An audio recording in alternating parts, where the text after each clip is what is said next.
भगवान विष्णु के अवतार श्री राम का नाम कौन नहीं जानता है। रामायण महाकाव्य के रचयिता महर्षि वाल्मीकि ने अपने ग्रंथ में लिखा है कि भगवान श्री राम में वैदिक सनातन धर्म की आत्मा कहे जाने वाले सभी गुण विद्यमान हैं। भगवान राम को पुरुषों में सबसे उत्तम पुरुष अर्थात मर्यादा पुरुषोत्तम भी कहा जाता है।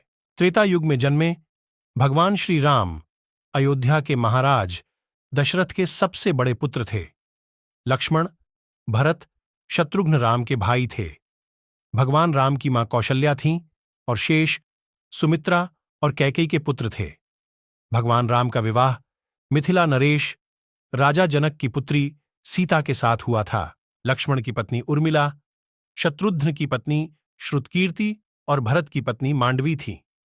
विवाह के पश्चात भगवान राम को राजा दशरथ ने रानी कैकेयी के कहने पर 14 वर्ष के लिए वनवास पर भेज दिया था, क्योंकि एक वचन के अनुसार कैकेयी राजा दशरथ से कुछ भी मांग सकती थी। तो रानी कैकेयी ने दासी मंदोदरी के उकसाने पर भरत को अयोध्या का राजा बनाने और राम को वनवास देने की इच्छा जताई और पिता की आज्ञा का पालन करके भगवान राम, सीता और लक्ष्मण के साथ वन की ओर चले गए। ब्रह्मा, विष्णु तथा महेश में से भगवान विष्णु ने संसार की भलाई के लिए कई अवतार लिए हैं।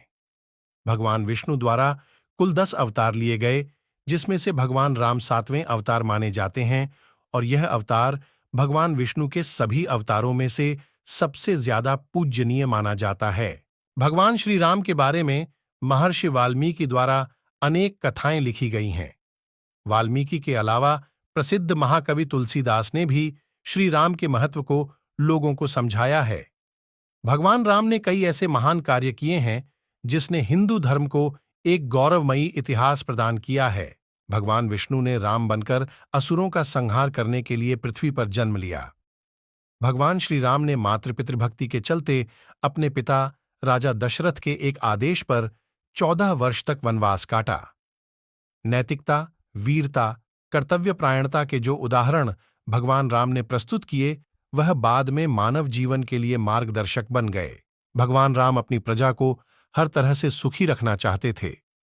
उनकी धारणा थी कि जिस राजा के शासन में प्रजा दुखी रहती है, वह राजा नरक भोगी होता है। महाकवि तुलसीदास जी ने रामचरितमानस में राम राज्य की विशद चर्चा की है। माना जाता है कि अयोध्या में 11,000 वर्षों तक भगवान राम का दिव्य शासन रहा। वनवास के दौरान भगवान श्री राम ने देश के सभी आदिवासियों और दलितों को संगठित करने का कार्य किया और उनको जीवन जीने की शिक्षा दी। उन्होंने देश के सभी संतों और उनके आश्रमों को राक्षसों, दैत्यों के आतंक से बचाया था।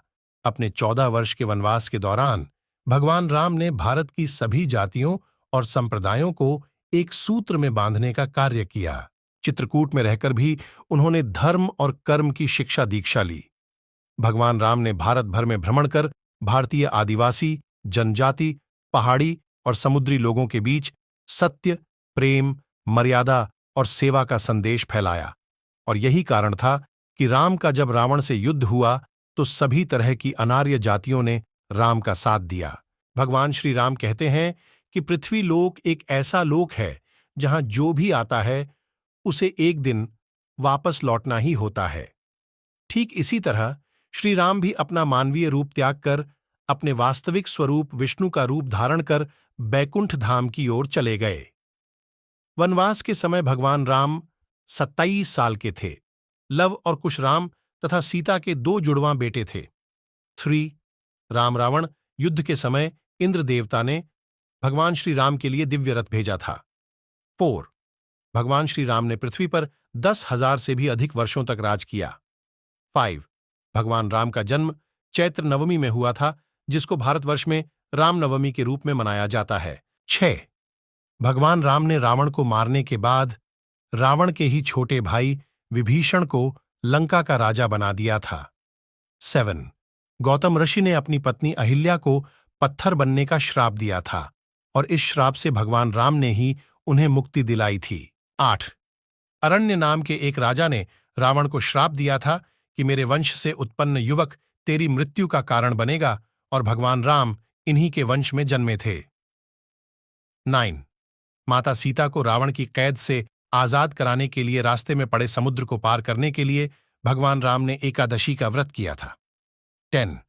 वनवास वापसी के बाद भगवान राम के अयोध्या वापसी की खुशी में अयोध्या वासियों ने दीप जलाए थे, तब से दिवाली का त्योहार मनाया जाता है।